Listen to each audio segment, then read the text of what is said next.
ఈరోజు నేను చాలా ఆలస్యంగా అల్లు అర్జున్ ఆయన్ని అరెస్ట్ చేసిన విషయం తెలిసింది. నేను నియోజకవర్గంలో వివిధ కార్యక్రమాల్లో ఉన్నందువల్ల నాకు ఆ విషయం తెలియలేదు. అది చూసిన తర్వాత అరెస్ట్ చాలా బాధ అనిపించింది.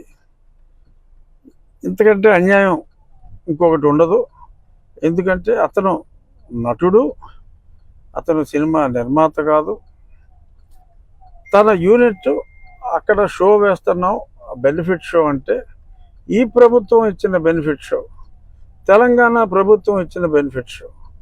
ఆ బెనిఫిట్ షోకి తన నిర్మాతలు తనని ఆహ్వానిస్తే అల్లు అర్జున్ని, అతను అక్కడికి వెళ్ళినప్పుడు సూపర్ స్టార్గా ప్రస్తుతం అల్లు అర్జున్ గత పుష్ప 1 తర్వాత పాన్ ఇండియా స్టార్ ప్రభాస్ లాగా అతను కూడా పాన్ ఇండియా సూపర్ స్టార్ అయ్యాడు. దానికి తగ్గట్టే ఫ్యాన్ బేస్ ఉంటుంది.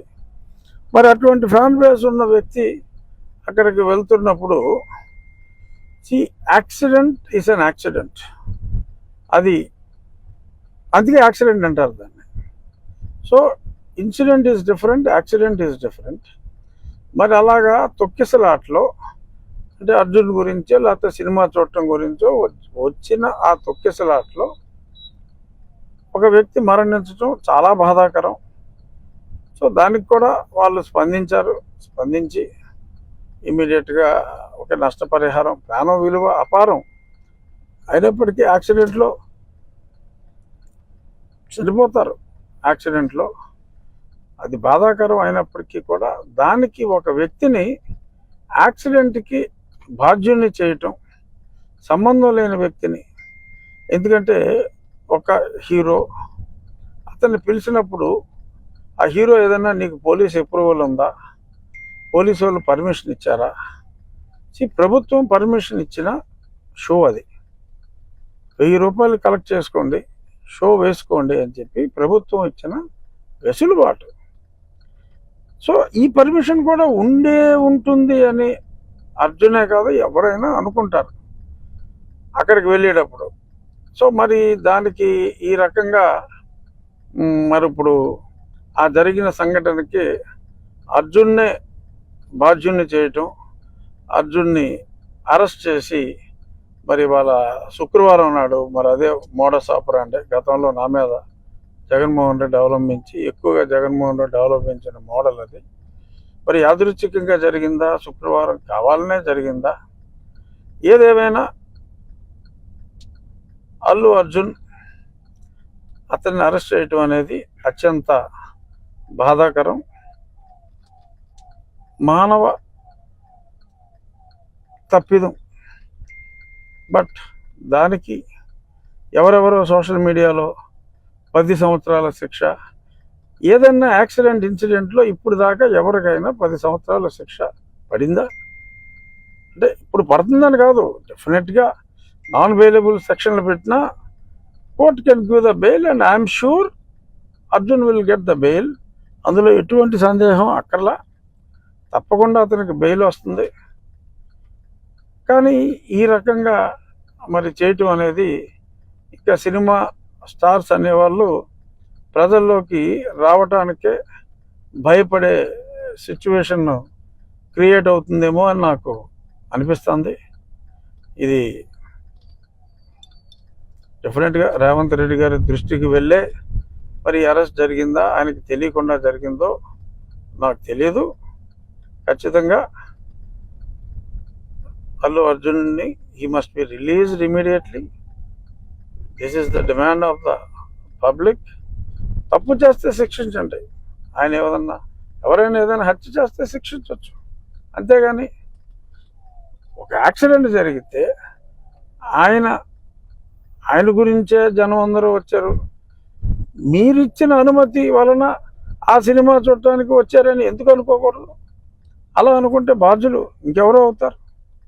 సో దయచేసి my appeal to honourable chief minister of Telangana, దయచేసి ఈ కేసు నేను విన్నా ఎవరైతే ఆ కంప్లైంట్ ఇచ్చారో ఆ కంప్లైంట్ ఇచ్చిన వ్యక్తి కూడా ఇది సమంజసం కాదు అని ఆ కంప్లైంట్ కూడా విత్డ్రా చేసుకోవటం జరిగిందని కూడా నేను చూశాను. సో కాబట్టి విజ్ఞత ప్రదర్శించి ఇటువంటి కేసులో ఇరికిస్తే అది చాలా చెడ్డ మెసేజ్ ఇచ్చే అవకాశం ఉంది. కాబట్టి it might be an anomaly, kindly rectify it అని చెప్పి మనస్ఫూర్తిగా నా మిత్రుడైన రేవంత్ రెడ్డి గారిని మీడియా ముఖంగా నేను రిక్వెస్ట్ చేస్తున్నాను. తప్పకుండా Allu Arjun will get bail immediately. అందులో ఎటువంటి సందేహం అవసరం లేదు. మరి అంత సూపర్ జూపర్ హిట్ ఏదో 1000 కోట్లు దాటిందంటున్నారు. నరఘోష అయి ఉండొచ్చు Arjun. Don't bother, he will come out clean, he will come out hopefully today itself or latest by tomorrow.